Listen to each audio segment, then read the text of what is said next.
Hi, hello, I'm Sam Harrison. I read, review, and discuss fantasy and science fiction books. Today I have an interview with indie author Thomas Perkins, the author of Surviving Westcliff. Hey, that's me, Thomas Perkins, author of Surviving Westcliff. Exactly, stole the words right out of my mouth there. I should have let you introduce yourself, but what we're going to do today is I've written a load of fun questions about the book and to go through and talk to Thomas about not just the book that he's written, but maybe some future writing and his past with reading and with writing fiction. And yeah, we're going to see what he wants to say. Yeah, can't wait. Let's get to it. So I think the best way to start this would be if you could give us an elevator pitch for Surviving Westcliff. So I suck at elevator pitches just right off the bat. I'm really, really bad. So I'm going to say mine, and then I want you to think of what yours would be as well. We're going to see who's is better because I guarantee mine is not that good. In fact, me trying to shorten the entirety of any book that I've ever written down to like a query letter or the back of the book or even an elevator pitch, absolute nightmare. Anyways, this is a very long-winded, very bad elevator pitch way of saying it's not going to be very good. But I wrote it down ahead of time, and it is surviving Westcliff is a new colony is stranded with a killer on the loose when their ship mysteriously is mysteriously burned, which you can tell by the cover of the book, which I don't actually have near me. It's on my shelf over there, which I should have grabbed, but should be in the background of this video anyways. Yes. What about you, Sam? What's your elevator pitch? Okay, so I would say that this book is about a group of people with mysterious pasts thrown together to start a new colony on a remote island, which seems cursed from the beginning and only gets worse from there. So yours is definitely better. I'm gonna steal that one when I watch those back, shamelessly. So yeah, I think the I read the back of the book. So for transparency, I reviewed this book because it was assigned to me as part of the review team for Philip Chase, another YouTuber who is reviewing books for SPFBO. He can't review 300 books, so what he's done is he's recruited a team of us, and we all going to review 6 books and then recommend our favourite for him to review. And I remember looking through the whole list of books that we had to choose from, and I was like, Surviving Westcliff sounds really interesting. So the back of the book pitch did grab me. That took me a whole weekend to write of me like writing it and rewriting it because I just could not get it right. But I'm glad that it wound up working to some capacity on that there. Better than the elevator pitch, but mine's going to be better now that I've stolen yours. Excellent. So this is your first novel. So when did you first know you wanted to write a book like this? So this is actually the first published novel I have, but it's the third one that I've written. I started writing when I was about 17, 18, writing comics and that sort of thing. And I still have all of my writing I've ever done on my Google Drive. If I want to motivate myself and see how terrible I was when I started out, I go back and look at some of the stuff I wrote when I was 18. It is shockingly bad. That first book was like a sort of hero's journey, demigod type of generic fantasy one. I did a lot of world building for it instead of the narrative. It's okay. It's more of a YA sort of thing. And then the second one, I'm still trying to polish up, actually. Are you familiar with Star Wars: The Republic Yeah, at yeah. all? So it's like sort of like the Sith Empire from that, but in a more medieval fantasy setting and with a lot more magic. And I still think that could be pretty good. It's very long. I think it's like 160K words. I was trying to query it for like agents and stuff like that, and then that didn't really get anywhere, so I sort of shelved it. And then I had a month off between jobs, and then I just wrote Surviving Westcliff in that month, just to see if I could. So I did no world building at all, just slam it right through, and I wound up writing like 3K words a day, and there it was. But yeah, I've always liked writing, whether or not it was good, up for debate. But it's more of a skill, like I would say. Like it's something you just got to put the hours into and just keep going and going and going. So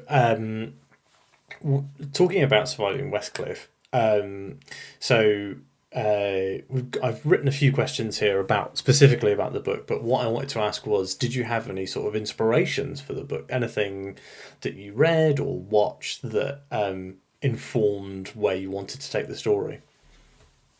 So I've always I'm big into video games, and I really really like games where you are setting up bases and sort of exploring the world and filling out those sort of areas of the map, stuff like that, where you're building things up.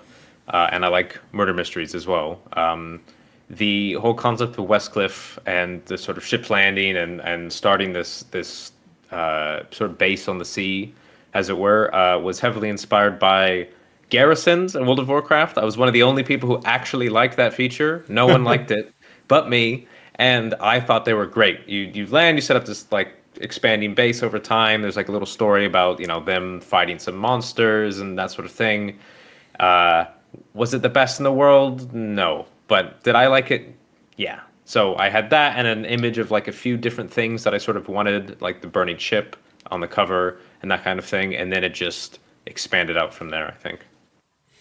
So, I mean, speaking of that, you said earlier that you kind of wrote it all out without doing any world building. Did you outline the book at all, or did you kind of discover the story as you went? So, are you an outliner or a discovery writer? So, one, shout out to Brandon Sanderson for saying you're either a planner or a pantser, where Yeah. you write with the pants on your head. He has a really, really good writing course, which I would recommend. It's for free on YouTube. But yeah, I am a bad outliner, which is I start out with an outline and I never follow it. So I do that to sort of see where it could go, but I wind up with just loose scenes that I want to have happen, and then I need to find some kind of convoluted way to link those or like shuffle them in different orders. With Surviving Westcliff, I had never had so many point of view characters before, and I just sort of knew that if I could swap between them fast enough, I could sort of hand wave most of the story to where it started to make sense midway through, and it wound up doing that. So, and I was able to write it so quickly, I think, as well, because when you have these short chapters that I was doing with the different points of view, you would never get bored of writing those characters. You would like, even if a chapter is really short, it's only like 2-3 pages. Boom, done. Next character. You see what they're doing. So I would know that certain characters would have to do certain events. So filling in those chapters with, I would outline it like this chapter, Baron does something horrible. This chapter, Jesse finds Dharma doing something, and then, oh, this is the important lore scene. It happens to fall on Ash, or it happens to fall on Baron. And if it wasn't falling on the person I wanted, I would just add a couple chapters or maybe remove them, just so we could keep that order going towards those. So, did you write with the characters in the same order the whole way through, or did you kind of shuffle it around? I tried to keep. I think the order is Baron, Jesse, Ash, Dharma, and I tried to keep that same cadence almost the entire book. The very last chapter before the epilogue is when all four of them have a different point of view in that book. I'm sorry, in that chapter. But yeah, I tried to keep the same order. I think I might have had to swap it around at one point because there was literally no way I could keep the same order, and I realized I'm like, no one will notice. It's fine. I doubt they're even noticing it goes the same order each time. No, I didn't notice. Yes. Okay. So that's fine. It doesn't matter then. But yeah, that's how I wound up doing it.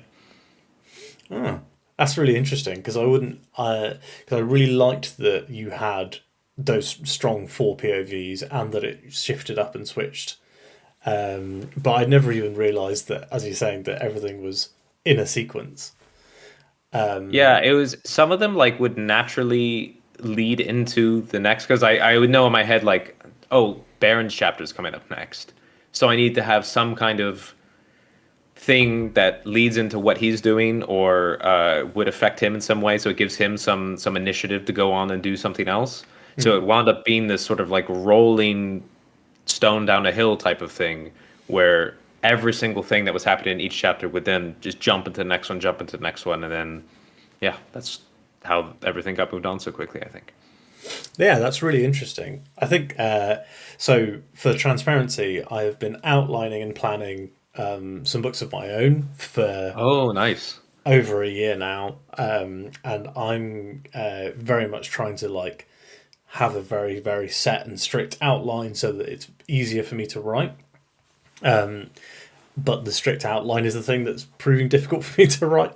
So I might take your idea and get my POVs and just line them up, and then obviously shift where the plot points make sense. But yeah, I think that's a really interesting way to do it. And Yeah, like, if you know the exact like, I'm sure you have some images in your head of like, oh, I want this scene to happen in this scene. Knowing that you have those as like almost like little breaks that you know, okay, I don't have to like make it up as I go. I know this is happening here. It means that you can sort of use that mental energy to sort of do whatever in between, and that might actually help it out. So you are outlining, but sort of like a little bit. Your pants are half on your head, not quite. I really liked that you also would pass time between chapters. So it wasn't just like, and then the next day this happened, and the next day, like they're there for like a year, aren't they? Almost a year. So they go through a couple of seasons, which I thought was really good. Yeah, because I knew it would make absolutely no sense for any kind of expedition to land right before winter, because no one does that, even in real life. That you would leave during winter, essentially. You would arrive there at a time when you would be able to plant your crops and do whatever like that. And like everything, nothing really happens exactly day. You know, each event happens. There's a lot of boring ones in between.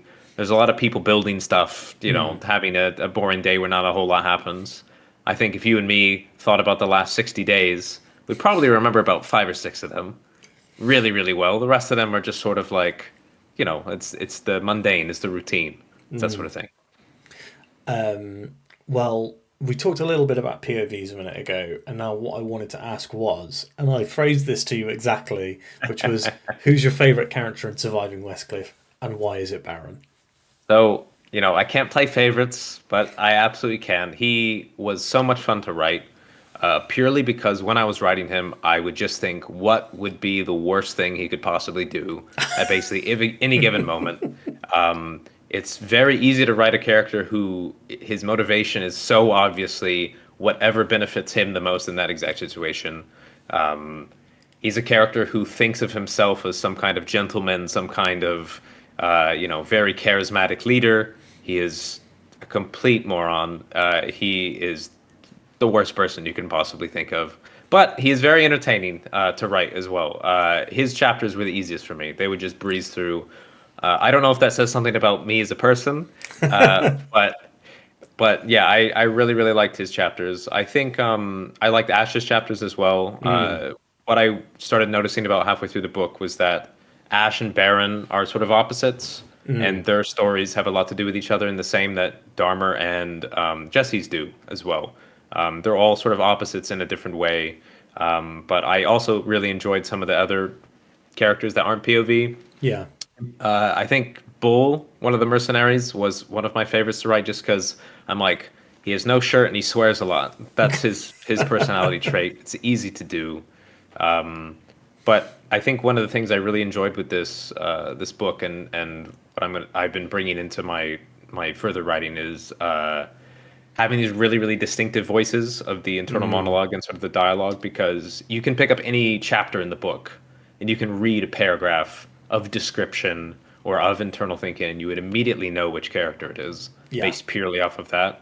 And I think it came from me having read a book. I can't remember which one it was. It was something I had picked up, really didn't like. I didn't even finish it, but it had a load of different point of view characters, but I would always get confused because the characters all thought in the exact same way. No one does. This is just not how it works. And like, for example, with Stephen King, I really, really like his points of view because they have such weirdly specific childhood analogies for like random things that'll happen. Yeah. You can see that King's just, you know, riding off the seat of his pants. He has no idea what he's talking about. But eventually his characters come together. But they'll just have like this monologue of weird character traits and what they're thinking and all this other stuff. But yeah, in short, Baron is still my favorite character. The Baron chapters reminded me quite a lot of Matt's chapters in the Wheel of Time. I don't know if you've read it, I haven't. It's on my list for sure, especially because I know that you're going through it as well. You're like what, 6 books in? Yeah, book 6 is literally behind me on the sofa. Yeah. On the famous sofa that's in the background of the videos, of course. Yeah.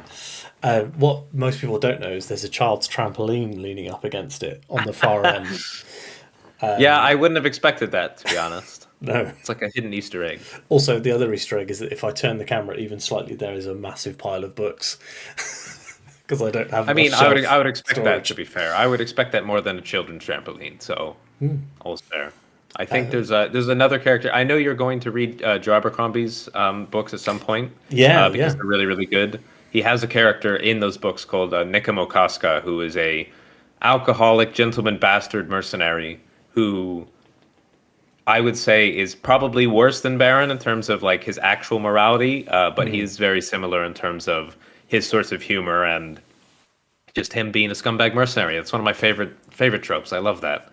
Rogue with a heart of gold, except his heart is really for gold, and he's actually not a nice person. But you know, Yeah, the map chapters were really because I literally just finished reading one earlier today and was like, that reminded me of Baron, and it's because a lot of the monologue, the internal monologue, is kind of contradictory to what he's actually doing. yeah, So Baron's often like, oh, he was a gentleman, he was this, and then it's like, and then of course he stole all their shit. yeah, And Matt's yeah, is like, exactly. I'm not a hero, heroes are dumb. And then they're like, what are you doing? She's like, well, obviously I'm going in to save everyone. Yeah, exactly. I love the inconsistency. Yeah, that was one thing that really stuck out to me about Baron, and I think that a lot of the dialogue and internal monologue genuinely made me laugh, which is not one of the reasons that I think that the book really struck me so strongly was like I was saying, the way that the Baron chaps especially made me laugh. Yeah, that's great to hear. I was having a chuckle myself at some of the stuff as well. Just because, again, like I was saying, I would think, what's the worst thing he could say to this person? He doesn't, he's not always outright insulting them. He is doing it in a funny way, just enough that people don't get too mad. But yeah, very happy to hear that. That is great. And my favourite side character is Poncho, because he's named after a piece of clothing. You can't go wrong. Yeah, I was like, okay, well, we've got all the other archetypes in the mercenary group. We need a small guy who throws things. Couldn't think of a name for him. And then I'm like, well, he's wearing a poncho. What if he just goes by Poncho? Easy, sorted. And he is his own little brand of obnoxious. But yeah, the mercenaries were a fun little bunch to write, I think. They're all their own little, exactly what you'd expect from some kind of weird D&D party, walking up into town being the 2-bit villains for the week. I like also that most of them are really dumb. That was quite a good joke. Like Bull and Poncho being quite dumb. Yeah, I mean, Baron's not getting the best of the best. He wants them to be dumb so that he can tell them what to do. And also, they're recruiting guys from prison for the most part, so they're not exactly clever in the first place, or they wouldn't have been caught. Speaking of clever, do you have any clever advice that you would give to an aspiring author? So I wrote down a few points on this, actually, when you let me know about the questions, because I think when I was getting into writing, you would hear a lot of contradicting advice and a lot of, I would describe it as like disheartening advice. Like what you hear often is that your first book is going to suck. It's going to be awful. It's going to be so bad, which I won't disagree with. I don't think my first book is particularly good. I don't think it's, some kind of trash or that you would like pick up, from the garbage or something like that. It's effort that you put in. It's practice that you put in. That's the most part. Your first book should be practice, but it doesn't mean that it won't be good. There's plenty of first books that are good. Like the first Harry Potter book was practice. I believe it was Rowling's first book. There's plenty of people who have their very, very first book go on to do great things. Tolkien's first book was The Hobbit, and he was 45 when he wrote that. So there's plenty of time to build it up. It's the same as if you were drawing or if you were painting. You need to just get the words in the bank and like think. It doesn't matter what I'm writing. Another thing is a lot of people get hung up on reading books about writing or buying typewriters before they start writing. I'm saying that specifically because I met a guy at a party recently. He's a lovely guy. I really liked him, but he's like, oh, I just can't write. I have writer's block, and I'm like, oh, how come? And he said, well, I've read 6 books on writing, and I've bought a typewriter, but all I've managed to write is 1 page. It turns out he didn't like writing with a typewriter, and he only managed to write half a page, and then he realized he had to erase a mistake that he had made, and he didn't know how to do that on a typewriter, so he gave up. Uh, so my advice is don't use a typewriter unless you grew up like using one or know how to use one like a lot. Definitely don't do that. Um, yeah, I think any amount that you can write is good, even if it's a paragraph. I used to set myself writing exercises to be like, okay, there's 2 characters coming into an arena, and you need to describe what both of them look like in completely opposite ways, but enough that you can get their personality without saying anything. Then I would just write down, here's 2 paragraphs for that. Okay, I'll try it again with 2 different da da da da da. Keep doing it. Best part is you can use those later on when you're writing if you wanted to describe someone or anything like that. Get a little bank of descriptions. But the more excuses you make, the more that you're never going to be able to do it. You just have to keep writing, even if it's a sentence a day, a word a day, doesn't matter. Even if you're thinking about it in your head, that counts as progress. So that's my incredibly unstructured advice that may or may not be helpful. Also, again, plug for Brandon Sanderson's writing course on YouTube. It's really, really good, and it's free. It's like 13 1-hour lectures or 2-hour lectures. But yeah, he was kind enough to put that on YouTube for free. So definitely check those out as well. Yeah, I think a lot of people I've spoken to have watched his lecture series, and I started watching it when I first got into reading fantasy, when I first got back into it a couple of years ago. And then he was like, and I'm going to spoil Oathbringer here. And the entire class goes, no. And I was like, do you know what? I'm going to finish reading these books and then I'll come back to it. But I have yet to do so. From what I remember, so I haven't read Oathbringer, so it's on my list. I have Way of Kings up on my shelf back there somewhere. It is in a sorry state. I think I've attempted to read it twice when I was younger and just gave up. I've read Mistborn now.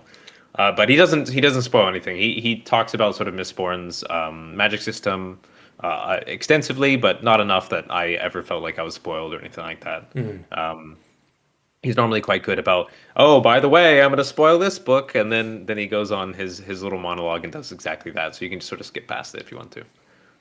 Yeah, my advice for Way of Kings is just you probably might not like the first third. I read it and I was like, this first third is quite dry.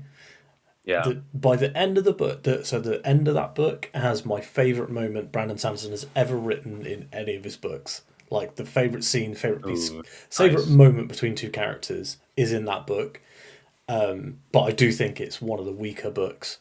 Not one of the it's got the weakest start of any book he's written. Yeah. But all the others are fantastic. Sanderson's style is really interesting because he has, at least in my mind, he's always been a fairly successful writer. And I feel like when you are able to have the backing of, you have an agent, you have a publisher, etc. If you want to do the first third of your book as world building with absolutely no idea of what is happening, like the learning curve for those books is really, really high.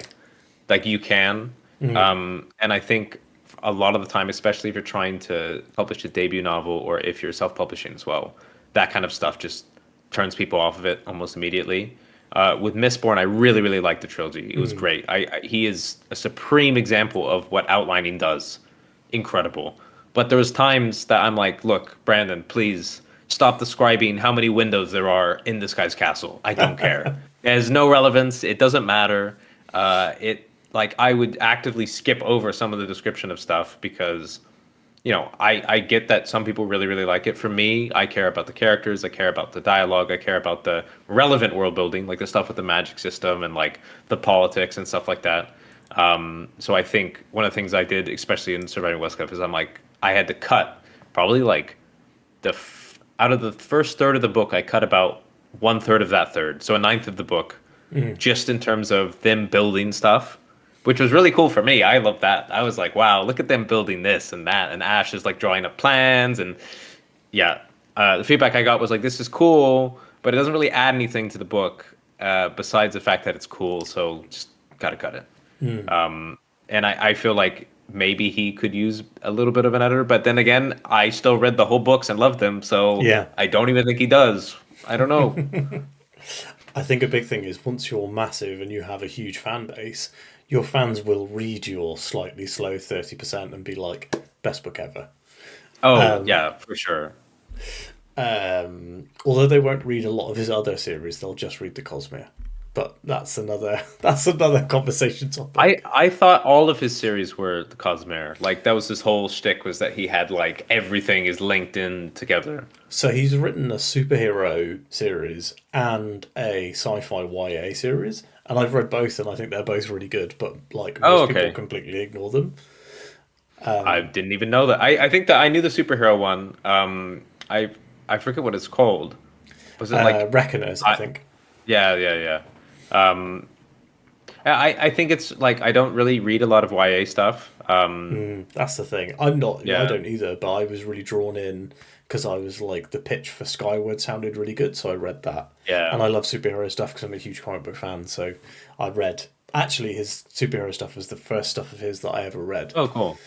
No, yeah, it's definitely on my ridiculously long list of stuff to read because so basically, I read very very quickly. That's like my super talent. I can read like an 800-page book in like 2 days. I'll get it done. But for the longest time, I hadn't really read much more than maybe like 3 books a year or something. And I think round about the time SFPO started, SPFBO, God, it's hard to say. I read American Gods by Neil Gaiman. I was like, wow, that was so good. And then I got like my judge assigned, blah blah blah, and I saw that you had a channel and you had that video like the fantasy series to read, like when you started, which was like the Jade City trilogy, Dark Tower, Dresden Files. So I've read the first 5 Dresden Files books, and I'm on the last book of the Dark Tower series as well. Oh, And I'm like, wow, I love reading. Why did I stop reading? That's so dumb of me. So I have an absolutely massive list of stuff to go through, like the years and years of worth of me actively not reading. And I'm like, oh wait, this actually makes it so much easier to write too, because you can just hear the writing brain in your head, and then you just do it. But yeah, a rant about that. I think that's quite a big thing for me. Is that when I started the channel, I was like, my channel is me getting back into reading almost. Yeah, So when I had started it, I'd literally read like all of Sanderson's Cosmere stuff, and I had read all the Dresden Files books, and that was basically it. And when I had started read back into reading, I was like, right, I'm going to start this series, and I'm just going to binge the whole series. And I did that yeah, for like 3 series in a row, and then was like, I'm going to start a YouTube channel because I was watching so much BookTube. And like every yeah. time I'd finish a book, I would seek out and be like, right, I'm going to watch like 10 reviews of this book to see what other people thought of it. And then I was like, oh, I want to talk to these people, but these videos are all 3 years old. So I'm going to make my own videos and just talk to people, random people on the Yeah, internet. I've never really watched any BookTube stuff before I started watching your channel, and yeah, it's really cool. I normally go and read like Reddit threads of people complaining about books, which is like very cathartic for me. Because my partner has been reading as well, and she recently read A Little Life, Oh, which is yeah. like yeah, and she hated it, absolutely hated it. And we spent like I think all of Sunday talking about because I didn't read it, I had her read it for me, and just talking about how much she hated it and looking up articles and hate threads about people complaining about it. It was great. It was really good. Highly recommend doing that. Not actually reading it though, but yeah.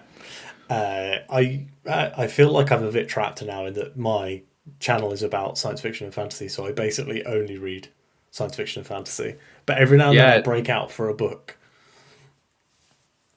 I was gonna say your intro is gonna have to change if you start doing it. You're gonna ruin the cadence that you have.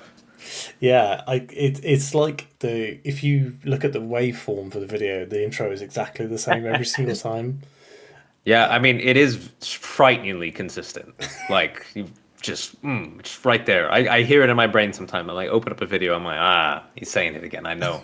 No, you should branch out if there's a good one. There's a few that are like vaguely fantasy-ish, but not really. Like American Gods is fantasy sort of, I but have read that. yeah, but I I don't know. It doesn't really. It doesn't have the same hallmarks of the rest of the genre to me. It feels very separate. It's more than anything. It's very approachable for people who have never read fantasy anything Oh, before. Because massively, yeah. yeah, that's why it's so popular. I think. But yeah, really, really good book. I actually have it here. I have three books that are stacking up my mic, so it's closer to my face. But yeah, we'll go over the other ones later. But yeah. So, in fact, while we're talking about books, let's shift back to Surviving Westcliff a little. And so, how have you found the self-pub experience? So, is this your first? This your first time self-publishing? Yeah, and it was, I mean, in a word, I would say confusing. It is so overwhelming, like the amount of stuff you have to do on your own. Like even commissioning cover art was an adventure, not a good one. It was like, where do I even start? Who do I talk to? Why am I paying so much money? And then, formatting it for self-publishing as well.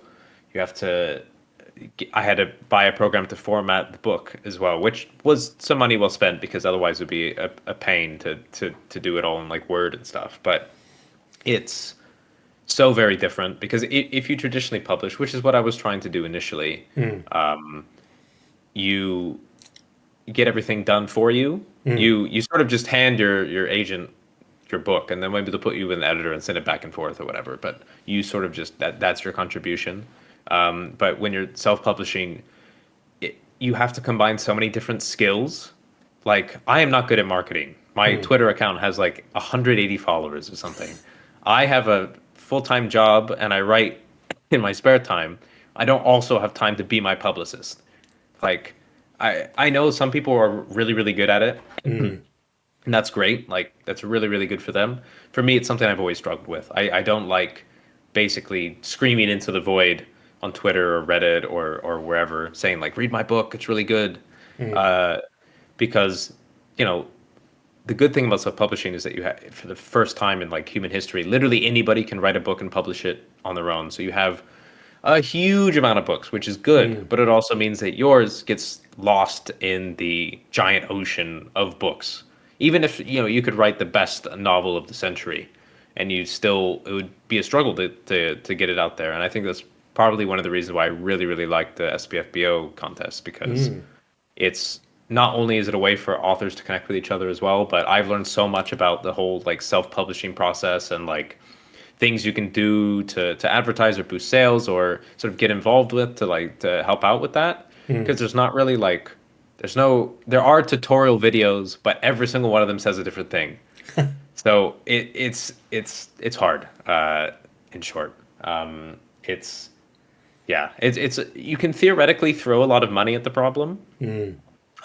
So if you're someone who self-publishes and you happen to have a very large disposable income, you could theoretically go out and just throw money at it, hire somebody, or just pay for advertising, that sort of thing. But there's still no guarantee of you actually doing it. I know a few people who like happen to know either famous booktubers or like agents or publicists or something. And in the same way of the professional world, if it's who you know, not what you know. Yeah. So if you have that that's fantastic. That's really good. I think, it's really, really just hit or miss. And when I say confusing, it's mostly confusing because I'm like, I don't know where to start. I don't know if I just tweet my book into Twitter or X or whatever it's called these days. Does something happen? Sometimes. But yeah, that's my long-winded answer on that, really. Yeah, I think I can thank Philip Chase actually for pushing my channel initially, because one of the first videos I made ages ago was a review of his book, The Way of Idan, and he then shared it, which brought quite a lot of people to the channel, and then I think the momentum kind of grew from there. So it is very much kind of who you know or who you can convince that you know. It's the same across the internet, and like with YouTube channels, with anything, it's getting that ball rolling. And once you sort of reach that critical mass of people, which is some arbitrary number, like enough people will tell other people that suddenly it just starts going up and up and up and up. And it's a shame because there's a lot of people in this contest who are really good writers. I've read a few books of people that I've sort of chatted with and stuff, and they'll have maybe like 7 or 8 books. that they've published. All of them have less than like 20 reviews on Goodreads. They're like, I don't understand. What else can I do? I don't know. I'm not the person to ask really because they have good books. It's just you have to wait until there's that one that sort of catches up and goes. Yeah. I mean, not everybody can be Ryan Carhill with his incredible self-pub success. Oh yeah, I had a conversation with him on Twitter. I think was it him or someone else? I don't remember. They posted a screenshot of their Amazon lifetime earnings or something, and it was like 800K or something like that, 800K pounds, so like $1 million, and admittedly over 10 years. But you could see like these huge jumps whenever he's releasing books recently. But even at the beginning, there's these little jumps, which for me, having sold I think 40 books ever, like those little jumps would be more than all of that, like times five. But for him, that was like, oh, this is just when I was getting started and like not fully with it and everything. But it's like, how do you go from the part where you don't have any to the little bumps? Because I'm Yeah. happy with the little bumps. I already have a job. I don't need it to be my full time. I just want the little bumps. But yeah, exactly. Yeah, I mean, one of the big things with YouTube for me is that I've been kind of treating it like a second job. So which is why I put out a video every weekday. Yeah, you're very consistent. I think I've missed like 3 weekdays since I started doing five a week. And one of the big things for me was I was like, I just want to be consistent, and Yeah. then quality can come later. And I I mean, it think seems to be working. Your channel's at like it's gone up probably 100 subscribers in the last what 2 months or something like that. yeah, Like a decent chunk. I think I gain roughly 80, between like 80 and 100 subscribers a month. Hmm. So I had an extremely weirdly downtrend in like February, March, April. I got like 40 subscribers a month, but now we're back up to like 80-ish. What I've seen with some friends is like my buddies over at Hardy's Books, they have a fantastic channel, which is much higher quality than mine. And one of the things that they basically had, like, they went like, oh, 600, then 700, then 800, and then they just got like 500 subs in a month. Oh, So I'm just waiting for my huge explosion. yeah, it'll happen. I think one of the things also is YouTube Shorts as well. I know those are a pain to make, but like I see a lot of people's like they'll have the shorts blow up and then the channel blows up after. I don't really know how you do that for book two. Maybe lightning fast 30-second reviews of books, I have dramatic thought cuts, about it. loud music. So, in fact, speaking of books, these are all terrible segues. Are you reading anything great right now, or have you read anything that you'd recommend to fans of Surviving Westcliff? So, I am finishing the Dark Tower series. As I said, I'm on the last book. It has been an extremely trippy, bizarre ride. There's some of the weirdest and best books I've read. I've really enjoyed it. It's very obvious towards the beginning. King was just all over the place. You could tell definitely on the second book, which I think is probably one of my favorites, that he was just high as a kite when he was starting that book. Absolutely no idea. He's like, he's on a beach and there's doors, I guess. I don't know, and lobsters. But that's been really cool. I have two books that I actually have stacking up my mic that I would recommend to people who like Surviving Westcliff. So I'll drag them off here. Hopefully it doesn't unplug my mic in the process. So first is Kings of the Wild, if you've ever heard of it. It's by Nicholas Eames. He's a really nice guy. He always chats to people on Twitter if you want to like tag him or anything. It's basically answering the question of what if D&D adventuring parties were treated like famous rock bands in like the 1970s. And it's one band coming out of retirement for one last tour, one last adventure. The humor in this book is great. It's super funny. It's a really cool adventure. It's surprisingly emotional as well. All the characters are really cool. He also has, because he's a huge music fan, for every chapter, he has a Spotify playlist of some classic rock song that you listen to while you read the chapter, Cool. which I would highly recommend listening to while you read it because it fits everything perfectly. Obviously, there's a sequel as well called Bloody Rose, which is even better than this. I know he's been working on the third book for a while. He said he's sort of been struggling with a bit of like writer's block type of thing. But hopefully the third one comes out soon. But yeah, Kings of the Wild, that's really, really good. Okay, I'll shuffle it over here. And then I know we were talking about Joe Abercrombie before. This is my favorite of his books, The Heroes. Um, Abercrombie's a fantastic writer. He's really, really good. I know you have the Blade itself queued up at some point. I will say his first trilogy is his worst. Not that they're bad, it's just that he has these big chunky books and he hasn't quite figured out which bits to cut. So we'll have a lot of pointless characters saying a bunch of random stuff, or exposition on sort of nothing. He talks about, yeah, I didn't need that character. We didn't need him. It's gone. You probably could have cut the books about 20-30%. But his writing style is really good. Fantastic. His character voices are incredible. Every book he has new voices. Every book he does. Sorry, I have a horrible cough recently. His one trilogy, which is the main one, and then he starts doing the standalone books. So he has three of those. The Heroes is his second standalone books. Those standalone books are incredible. They're really, really good. The first one's like a like Italian revenge story. The second one is the whole book, even though it's like 600 pages, about one battle over 2 days. And then the third one is like a Western type of like medieval fantasy type of thing. And then he does the second trilogy, which is in the same world, but like fast forwarded. Those ones are so good. They're like everything goes lightning fast. You can see exactly that he's decided, you know what, I know exactly which parts of this book need to be in there and which ones don't. Either that or he hired a really good editor. I don't know. But those are really, really good as well. It was some of the best characters I've seen in books. So cannot rate him enough. Also follow his Twitter account because he is hilarious as well. He has a very, very dry sense of humor, very British. I like it. I definitely, so I will be reading the first law. But one of the things I'm actually quite excited about is I've already planned to next year read The Devils, his new series. Oh, I'm so excited for it. Yeah. The cover alone looks amazing. Yeah, the cover's amazing, and I think we're in a weird spot where the American cover is nicer than the British one, which is usually Yeah, the other I way thought the around. same thing. Especially, he should have some creative control here if he's getting the worst cover in his own country. And yeah, I literally was like, I trust people saying Joe Abercrombie is good.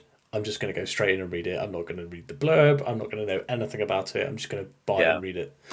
So I'm looking forward to that. But in terms of SPFBO stuff, so how have you found the SPFBO experience so far? You talked a little bit about it earlier, but I just wondered if you could expand a little on that. Yeah, sure. So one, I think it's an incredible initiative from Mark Lawrence who runs it.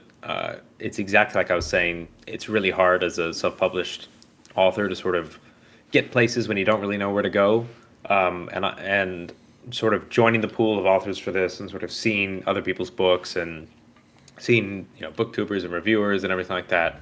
It really gives a lot of perspective on sort of the whole self-publishing scene. I've met a ton of people who are super nice. Like everyone in the whole community is great. There's a Discord. They're very sweet.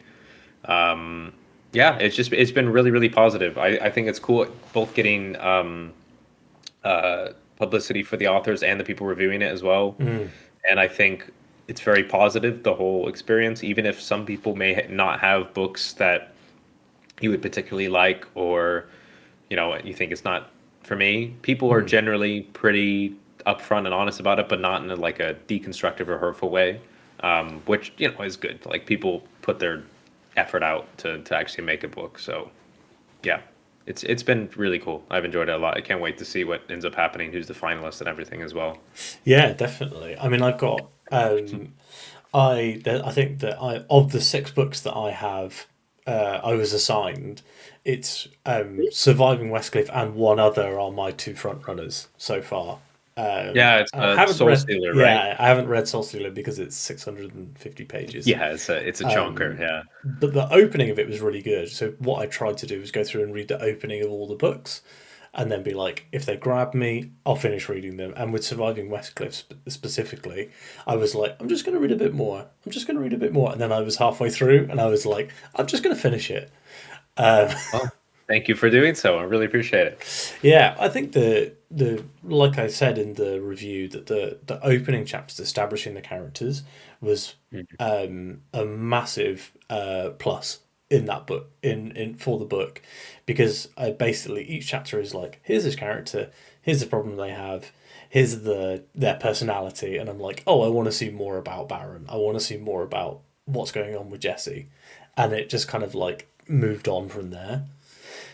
Yeah, exactly. You want to keep it moving. You want to keep seeing what's coming up next with each one. Because if something happens, if Baron does something horrible, you're like, oh, I wonder what Dharma thinks about that, or I wonder what Ash is going to say to him, something like that. But yeah, it's And great. I'm very happy to hear that. I think Dharma and Jesse cross over into each other's chapters quite early on. Is that right? Like one of the first Yeah. Jesse chapters, she meets Dharma, and I remember reading that and being like, "Oh, this is cool," because I know stuff about him that she doesn't, and then that's like, that dynamic Yeah. is really good.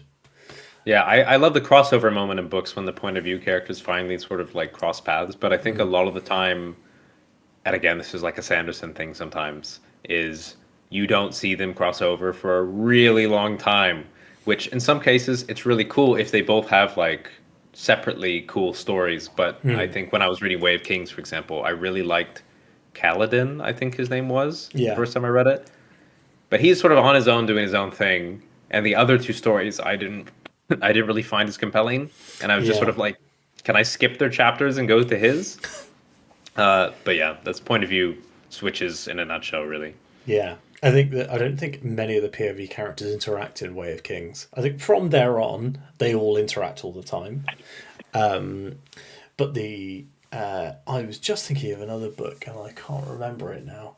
Oh, Wheel of Time. So Yeah. there's a really, really interesting thing that Jordan does in Wheel of Time, and this is an extremely minor spoiler, but I don't think anyone. I didn't bother me when I heard it in advance, which is Yeah. that the protagonist of the first two books has no POV chapters in the third book, and it's all about how everyone is reacting to what he's doing. Oh, that's interesting. And the Jordan does the same thing again as it goes on. So he's like, this character's just not in this book. This character is just not in this book, and he'll shift who is getting Yeah, the keep you on focus. your toes. Yeah, and I think there's some fantastic stuff where like they'll come across like the lead group of this book will come across like a group of dead people, and they're like, I guess Rand was here. And like they're kind of following him across the country, and they're Yeah. seeing like all the things that are happening in his wake. Really, really interesting. Fantastic like idea, and like you were saying, seeing POV characters from other POV characters' point of view is such a good Yeah. technique. A crossover episode. Yeah, basically. So I have one more question, which is: are you working on another book? Is there going to be a sequel to Surviving Westcliff? So I would love to write a sequel, especially because it would obviously just be whatever Baron's next misadventure would be. I think It's not. Thriving Westcliff. Yeah, he comes back. He's actually rich this time. Uh, yeah, it's not on my plans at the moment. My immediate plans. I've definitely thought about it, and I have a little idea sort of like scribbled on a Google Doc somewhere. But yeah, I am working on something. So it's set in like a fictional U.S. state, like a western, where it's following a gang of outlaws who get commissioned by a mysterious benefactor to do increasingly daring heists that somehow are all intertwined with the latest political bill being pushed through by the richest woman in the city. And they sort of get involved in this political like conspiracy, and it all plays out from there. I'm having a lot of fun with it. It's super cool. I'm 60K words into it, so about halfway done. I aim to have it done by the end of the summer. And then while I'm giving that to people to beta read, I'm gonna try and finish off the second book that I wrote, the one that's very similar to the Sith Empire type of thing, because it's almost there. It needs maybe like an epilogue chapter and a few bits here or there, but I'm actually quite pleased with it. And the people that liked Surviving Westcliff, that also like that initially, there's maybe a few things to change. So hopefully by the end of the summer, I'll have two books. Ooh. I will once again do the very depressing round of querying agents and asking, please, please, please read my book, please, please, please. It is absolutely soul sucking. But then I set like a sort of internal counter of like when I hit 50 rejections, I'm like, you know what, it's fine. Self-publishing is always a good avenue too. It'll be super fun. So now I know how to do it properly. I got a ton of advice. I got a ton of new information. So I'll see which one of those I wind up doing and how that comes along. But I will definitely be sending you an advanced reader copy for either of those. Oh, excellent. So you I was know. going to say, I don't like beta reading. I want to read it when it's done. But Yeah, I'll exactly. definitely have an arc, and you can come back on the channel and we can talk about that book as well. Yeah, for sure. Looking forward to it. Excellent. So that's probably a great place to end our interview here. So one thing I would say is this book is very good. I'm not just talking it up because Thomas is on the call. You've already seen my review, which I posted before we had talked about it. And there'll be a link in the description to get yourself a copy. It's on Kindle Unlimited. That's actually how I read it. So even though I had access through SPFBO, I was like, well, I'll read it on Kindle Unlimited because that gives Thomas a few pennies. And Yes, thank you. that's definitely a great way to read it. And it's currently on sale, right, for 99p. I'm Yeah, going to be posting 99p. this video tomorrow, so Oh, it'll still okay. be on sale. Yeah, it'll be 99p until next Monday on the 15th, is that? Yeah, 15th. Cool. Or 99 cents in the US. Yeah, so if you're watching this and it's not the 15th of July yet, go get yourself a copy. It's literally 99p and it's a fantastic book. I'm biased, but I agree. And so one last thing is there anything else that you want us to do, Thomas? Should we be following you on Twitter or hitting you up on Instagram or? Yeah, follow me on Twitter. It's at Thomas D. Perkins. I have a Goodreads account as well. You can just see me reviewing books like crazy. I've read 36 books this year, so Cool. I'm swinging through them. I have a website that I set up like last week, thomasperkinsbooks.com. So you can go on there and put your email on my email list. I don't exactly know what an email list is for, but every other author has one, so I figured I should too. Also, I can afford power. I just need to go turn on the light over there. It's just gotten suddenly dark. So yeah, So that's all I have to say, I think. help fund Thomas's power bill. Yeah, please. Yeah, that 99p goes a long way. Pick up a copy, and while you are going down into the description to click that link to buy yourself a copy, make sure that you click the like button on the way down if you've liked watching this video. Drop a comment down below if you have any questions that you want to ask me or Thomas. I'll try and ping them over to him if he misses them in the comments, so he can come and chat to you guys down there, and I'll obviously answer every comment as I usually do. And finally, one last call is to subscribe to the channel. Every little subscription helps. And we are closing in on 750 now, which is quite insane. When I first started the channel, it was almost a year ago now, it was like 10 months ago, I was like, well, if I get 100 subs in the first year, I'll be happy. And I had 100 subs before Christmas, and I was like, okay, this is actually, the stone is rolling now. Closing in on 1,000 soon. Yeah, the road to 1,000 is what I've been thinking in my head, because 1,000 is when YouTube will start paying me for all the work I've done. So if you want to help me get to that point and help me buy more books to review for you guys, then Exactly. subscription is the best way to do it. Thanks so much for watching, and I will speak to you tomorrow. Bye.